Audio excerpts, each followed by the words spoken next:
Hi friends, ഇന്ന് ഞാനൊരു കിടിലൻ സോസേജ് കറിയാണ് തയ്യാറാക്കാൻ പോകുന്നത്. അതിനായിട്ട് ഒരു പാക്കറ്റ് സോസേജാണ് എടുത്തേക്കുന്നത്. സോസേജ് എല്ലാം നമുക്ക് ഈ ഷേപ്പിൽ കട്ട് ചെയ്തെടുക്കാം. ഒരു പാൻ ചൂടാക്കാൻ വെക്കാം. അതിലേക്ക് 2 ടേബിൾ സ്പൂൺ സൺഫ്ലവർ ഓയിൽ ഒഴിക്കാം. എണ്ണ ചൂടാകുമ്പോൾ കുറച്ച് സ്പൈസസ് ചേർത്ത് കൊടുക്കാം. കൂടെ തന്നെ ഒരു സവാള അരിഞ്ഞത് ചേർത്ത് കൊടുക്കാം. ഒരു ചെറിയ കഷ്ണം ഇഞ്ചി, 2 വെളുത്തുള്ളി, 2 പച്ചമുളക് നന്നായിട്ട് ചതച്ചത് ചേർത്ത് കൊടുക്കുക. ഒന്ന് വഴണ്ടതിന് ശേഷം ഒരു മീഡിയം സൈസ് തക്കാളി ചേർത്ത് കൊടുക്കാം. ഇനി നമുക്ക് പൊടികൾ ചേർത്ത് കൊടുക്കാം. 1/4 ടീസ്പൂൺ മഞ്ഞൾപ്പൊടി, 1/2 ടീസ്പൂൺ മല്ലിപ്പൊടി, 1 ടീസ്പൂൺ മുളക് പൊടി, 1/2 ടീസ്പൂൺ ഗരം മസാല.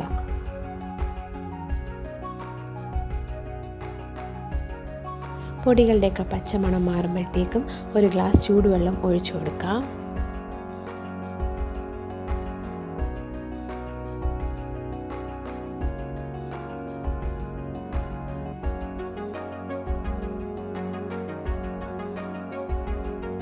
ഗ്രേവി ഒന്ന് തിളച്ച് വരുമ്പോഴത്തേക്കും നമ്മൾ കട്ട് ചെയ്ത് വെച്ച സോസേജ് എല്ലാം അതിലേക്ക് ഇട്ട് കൊടുക്കാം.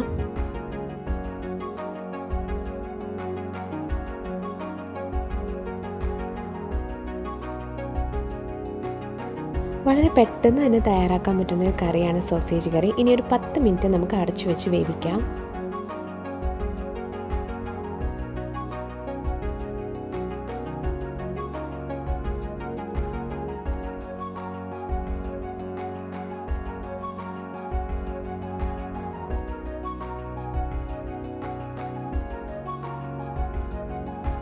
അര ടീസ്പൂൺ കുരുമുളക് പൊടിയും കുറച്ച് സ്പ്രിംഗ് ഒണിയനും ചെറുതായിട്ട് കട്ട് ചെയ്തതും ചേർത്ത് കൊടുക്കാം. അങ്ങനെ നമ്മുടെ സോസേജ് കറി ഇവിടെ തയ്യാറായിരിക്കുകയാണ്. നിങ്ങളെല്ലാവരും ഇത് വീട്ടിൽ ട്രൈ ചെയ്ത് നോക്കണം.